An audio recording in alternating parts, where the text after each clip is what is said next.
ప్రీవియస్‌గా మనం కొన్ని వీడియోలలో మాట్లాడుకున్నాం. చాలా వరకు అబ్రాడ్ కంట్రీస్ యూఎస్ కావచ్చు, యూకే కానియండి, కెనడా ఆర్ దుబాయ్ ఇలా ఈ ఇండియన్స్ సివిక్ సెన్స్ మెయింటైన్ చేయట్లేదు. మినిమమ్ కామన్ సెన్స్ కూడా ఉండట్లేదు వాళ్ళు ప్రవర్తించే విధానాల లోపలని. దానికి చాలా రకాల రీజన్సే ఉన్నాయి. మళ్ళీ అలాంటిదే ఈసారి దివాళీ ఫెస్టివల్ అప్పుడు చాలా వరకు కూడా న్యూసెన్స్ క్రియేట్ చేస్తున్నారు అని జెప్పి, అండ్ వీళ్ళ వలన చాలా వరకు ప్రాబ్లమ్స్ క్రియేట్ అవుతున్నాయి అని జెప్పి వేరే కంట్రీస్‌లలో ఉన్నటువంటి వాళ్ళ సిటిజన్స్ అయితే ఫీల్ అవుతూ ఉన్నారు. దానికి రీసెంట్‌గా జరిగిన కొన్ని ఇన్సిడెంట్స్ ఏంటి? వాళ్ళెందుకు అలా ఫీల్ అవుతున్నారు? వాళ్ళసలు ఏం మాట్లాడారు? అసలు ఆ వీడియోస్ ఏంటి అని కూడా ఈ వీడియోలో అయితే చూపిస్తాను. సో, ఇంకెవరైనా మొదటిసారి మన ఛానెల్‌ని చూస్తున్నట్లయితే తప్పకుండా సబ్స్క్రైబ్ చేసుకోండి. వీడియోకైతే లైక్ చేయండి. ఎవరికైనా యూజ్ అవుతదనుకుంటే షేర్ చేయండి. యాక్చువల్‌గా యూఎస్ఏ కానియండి, లేకపోతే కెనడా కావచ్చు, మోస్ట్‌లీ ఇండ్లన్నీ కూడా వుడెన్ తోటి నిర్మించుంటాయి. మనకైతే ఇండియాలో అయితే బ్రిక్స్, సిమెంట్ అలా ఉంటాయి కదా! సో, సిమెంట్ బ్రిక్స్ తోటి నిర్మించుంటాయి. బట్ ఇక్కడైతే అలా ఉండదు. ఓన్లీ కూడా మొత్తం కూడా వుడెన్ తోటే ఉంటది. ఏదైనా చిన్న మంట వచ్చినా కూడా ఇండ్లలో ఫైర్ అలారమ్స్ ఉంటాయి.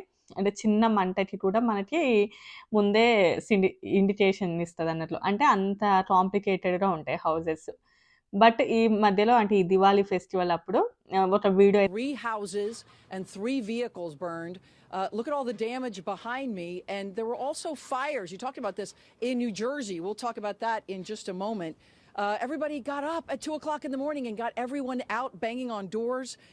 The neighbors say all of this damage is because of people being careless. He woke up, everybody, Mom, the house is on fire, the house is on fire. I'm thinking it's mine, but it's next door, but mine still got burned. So it's just everything is ruined. I lost everything. Around 2 a.m., a huge fire, 3 houses and 3 vehicles burned. Back sheds, literally steps away on the street in front of their neighbor's house on the corner, which had no damage, boxes of spent fireworks. People there waved off comment about the people she says caused the fire. They don't have no compassion for and no respect for nobody. Juanita says she knows that fireworks are illegal. Right in front of them, they were throwing the firecrackers. Disaster in Edison, New Jersey as well. They had 40 calls during Diwali about fires, which is why the mayor and the fire chief made this video warning people. One family already has lost their home. Bottle rockets, firecrackers, and Roman candles and aerial fireworks are all illegal and prohibited. Something, another way of celebrating, because that's danger, and that's also not legal here no more. వాళ్ళు just అదే Diwali festival అప్పుడు rocket అంటిస్తే అదెళ్ళి వేరే ఇంటి మీద పడి సుమారు 2-3 ఇండ్లు కాలిపోయాయి అని చెప్పేసి. అదొకటి. సో, ఆ ఇన్సిడెంట్ వలన ఏంటంటే ఆ సిటిజన్స్ చాలా వరకు కూడా రియాక్ట్ అయ్యారు. అసలు వేరే కంట్రీస్‌లలో వీళ్ళ ఫెస్టివల్స్‌ని చేయనీయకూడదు. అసలు మినిమమ్ సివిక్ సెన్స్ లేకుండా మెయింటైన్ చేస్తున్నారు. ఇప్పుడు ఆ ఇల్లు కాలిపోవడం వలన ఏంటి అంటే నార్మల్‌గా యూఎస్‌లో ఏదైనా కూడా కెనడాలో ఎక్కడైనా కూడా ఇన్స్యూరెన్స్ ఉంటది హౌసెస్‌కి. సే లోపల తప్పకుండా కూడా ఇంటికి ఇన్స్యూరెన్స్ ఉంటది. ఒక ఇన్స్టెన్స్ 2, 3 ఒకే చోట ఇట్లా ఇల్లు కాలిపోయాయి అనుకోండి, అక్కడ ఇన్స్యూరెన్స్ యొక్క రేట్ పెరుగుతది. అంటే హౌస్ ఇన్స్యూరెన్స్ యొక్క కాస్ట్ పెరుగుతది. సో, దానివల్లన ఏంటంటే ఆ సిటిజన్స్‌కి చాలా వరకు ప్రాబ్లమ్ క్రియేట్ అవుతది. మనలాగా ఏంటంటే ఇప్పుడు ఆల్మోస్ట్ అందరూ కూడా సాఫ్ట్‌వేర్‌లో అలా ఉండరు కదా! వేరే కంట్రీ వాళ్ళు చిన్న చిన్న జాబ్‌ల మీద వర్క్ చేసేవాళ్ళుంటారు. సో, వీళ్ళ వల్లనే ఇలాంటి ఇన్సిడెంట్స్ వలనే అన్నిటి యొక్క కాస్ట్‌లు పెరిగిపోతున్నాయి. సో, అసలు వేరే కంట్రీ అంటే ఇలాంటి ఫెస్టివల్స్‌నైతే చేయనీయకుండా చూస్తే బావుంటది అని జెప్పేసి వాళ్ళు సోషల్ మీడియాలో రియాక్ట్ అవుతున్నారు. అండ్ నెక్స్ట్ ఇండియాలో అయితే కామన్‌గా పెళ్ళికి కానియండి, చావుకి కావచ్చు, తద్దినాలకి, దినాలకి, మంచికి, చెడుకి దేనికైనా గూడా క్రాకర్స్ కాలవడం అలవాటయిపోయింది. బట్ వేరే కంట్రీలలో అలా ఉండదు. మోస్ట్‌లీ కూడా యూఎస్ఏలో అనుకోండి ఇండిపెండెన్స్ డే అప్పుడు మాత్రమే పర్మిషన్ ఉంటది. అది కూడా మోస్ట్‌లీ అందరూ వాళ్ళ ఇంటి ముందైతే పేల్చుకోరు. చాలా తక్కువ మందిని చూస్తాం మనం. జస్ట్ కౌంట్ చేయొచ్చు. చాలా తక్కువ మంది పేలుస్తూ ఉంటారు. అండ్ ఎక్కువగా ఏంటంటే ఏవైతే మెయిన్ చోట్లుంటాయి. అంటే ప్రతి ఏరియాలో కూడా ఫర్ ఎగ్జాంపుల్ మేమున్న చోట ఒక పార్క్ ఉంటది. ఆ పార్క్ లోపల ఒక మేనేజ్‌మెంట్ ఉంటది. వాళ్ళు పేలుస్తారు. అందరం గూడా వెళ్లి చూడడమే.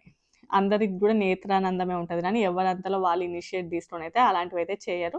చాలా కొంతమంది మాత్రం వాళ్ళ ఇళ్ళల్లో చాలా సేఫ్టీ ప్రికాషన్స్ యూజ్ చేసైతే పేలుస్తూ ఉంటారు. యూఎస్ఏలో ఓన్లీ గూడా ఇండిపెండెన్స్ డే అప్పుడు మాత్రమే ఉంటది. రిమైనింగ్ డే అప్పుడు ఎప్పుడూ ఉండదు. అండ్ ఆ తర్వాత వన్స్ ఆ పనయిపోయిన తర్వాత వాళ్ళు దాన్ని మొత్తం గూడా క్లీన్ చేయడం అండ్ దాంతో పాటు పక్కనే ఫైర్ ఇంజిన్ ఉండడం అండ్ అన్నీ కూడా మంచి సేఫ్టీగా ఉంటాయి. బట్ ఈ దివాళీ ఫెస్టివల్ ఆ టైంలో మాత్రం అలాంటివి ఏవి కూడా పాటించట్లేదు అని జెప్పేసి. అండ్ నెక్స్ట్ కొన్ని అంటే దుబాయ్ అక్కడ ట్రాఫిక్‌కి మధ్యలో ఈ ఫైర్ క్రాకర్స్ పెట్టడము అండ్ పెద్ద పెద్ద బాణాసంచులు అలాంటివి కాల్చడం వలన వాళ్ళకి కూడా చాలా వరకు ఇబ్బందవుతుంది. అసలు వేరే కంట్రీస్ లోపల ఎప్పుడు గూడా లేనంత చెత్త ఓన్లీ దివాళీ టైం లోపలనే ఆ ఏరియాలలో అంత చెత్త కనిపిస్తుంది. ఆ తర్వాత దాన్ని వాళ్ళు క్లీన్ గూడా చేయట్లేదు. కొంచెం నీట్‌గా గూడా ఉంచట్లేదు. మొత్తం గూడా ఆ చెత్తని మొత్తం గూడా అక్కడ పక్కనే పెట్టేసి ఎళ్ళిపోతున్నారు అని జెప్పి. ఈవెన్ మనకి ఇండియాలో కూడా దివాళీ ఫెస్టివల్ ఏదన్నా అయినప్పుడు నెక్స్ట్ డే పాపం ఆ చెత్త ఊడ్చేవాళ్ళు వాళ్ళు గూడా చాలా ఇబ్బందిగా ఫీల్ అవుతూ ఉంటారు. అసలు రోడ్లలో ఆ చెత్త ఎత్తలేక ఇబ్బంది పడుతూ ఉంటారు. బట్ అది మన కంట్రీలో ఫెస్టివల్ కాబట్టి ఓకే నడుస్తది. ఇంక అక్కడ మనం ఏం అనలేం. బట్ ఇక్కడికొచ్చిన తర్వాత ఇది మన కంట్రీ కాదు. అండ్ నెక్స్ట్ వేరే కంట్రీలకొచ్చిన తర్వాత అక్కడ మన యొక్క రూల్సే ఉండాలి. అంతా మన సారుపాటే నడవాలి అంటే నడవదు. ఇక్కడ ఎలా అయితే ఉంటారో వాళ్ళ యొక్క పద్ధతులను తగినట్లుగా ఉండాలి. ఈవెన్ మేమెళ్ళినప్పుడు ఈ ఫెస్టివల్స్ కానియండి, లేకపోతే రావణ దహనం కావచ్చు, క్రాకర్స్ దివాళీ టైంలో గూడా చేస్తారు. కాకపోతే మోస్ట్‌లీ గూడా టెంపుల్స్‌లలో చేస్తారు. టెంపుల్స్ ఏంటంటే చాలా వరకు గూడా చాలా ప్రికాషన్స్ ఉంటాయి. అండ్ చుట్టుపక్కల ఎవరు గూడా ఉండరు. చాలా క్లీన్‌గా అండ్ చాలా వరకు సేఫ్టీగా ఉంటాయి. ఓన్లీ టెంపుల్స్‌లలో చేస్తూ ఉంటారు. సర్టెన్ కొన్ని పార్క్స్ ఉంటాయి సెపరేట్‌గా. సో, అక్కడ చేస్తూ ఉంటారు. కొన్ని ఏరియాలలో యూఎస్ఏలో పార్కులో చేసి ఆల్మోస్ట్ క్రికెట్ స్టేడియం లాగా అంటే కింద గడ్డి ఉంటది కదా! అంతా కాల్చేశారంట. అదంతా కాల్చేసి మొత్తం చెత్తంతా తీసుకెళ్ళి పక్కన పెట్టేసి ఎళ్ళిపోయారంట. ఇంకా అలాగే ఓన్లీ నైట్ 10:00 వరకు మాత్రమే మీరు పేల్చాలి అని జెప్తే 10 దాటిన తర్వాత కూడా అసలు ఆపకపోతే అక్కడికి ఫైర్ స్టేషన్ వాళ్ళు అండ్ నెక్స్ట్ పోలీస్ వాళ్ళొచ్చి ఆపారంట. అంటే ఆల్మోస్ట్ ఇండియా లాగానే ఒక టైం అంటూ లేకుండా. ఆల్రెడీ పర్మిషన్ ఇయ్యడమే ఎక్కువగా అంటే ఇంకా అసలు టైం గూడా మెయింటైన్ చేయకుండా ఆ తర్వాత వాళ్ళొచ్చేసి ఆర్పించేశారు. మొత్తం అక్కడ మొత్తం గూడా అసలు క్లీన్‌గా లేదు. ఎక్కడికక్కడ మొత్తం పిచ్చి పిచ్చిగా ఉంది. సో, ఎందుకంటే వాళ్ళకి భయమే. ఎన్ని ఇండ్లు కాలిపోతాయో, అవి వెళ్లి వేరే వాళ్ళ ఇండ్ల మీద పడితే చాలా వరకు ప్రాబ్లమ్ క్రియేట్ అవుతది గదా! అని జెప్పేసి.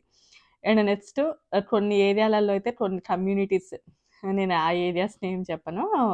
అక్కడ వేరే వాళ్ళు కమ్యూనిటీస్ ఉంటాయి గదా! వాళ్ళ మీద కంప్లెయింట్ కూడా ఇచ్చారంట. సో, వీళ్ళ వలన చాలా వరకు న్యూసెన్స్ క్రియేట్ అవుతుంది. సో, అప్పుడు వాళ్ళకి కొన్ని లిమిటేషన్స్ ఇచ్చారంట. మీరు రాకెట్స్ పేల్చకూడదు అండ్ ఫైర్ క్రాకర్స్ పెట్టకూడదు. అండ్ ఇంకా కొన్ని వీటికి మాత్రం ఎలో లేదు. వన్స్ మీరంతా ఇవిదంతా కాల్చినట్లయితే $2000 వరకు మీకు ఫైన్ పడతదని.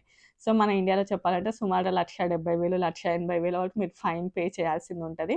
సో, ఇవైతే అస్సలే పెట్టకూడదు అని జెప్పి.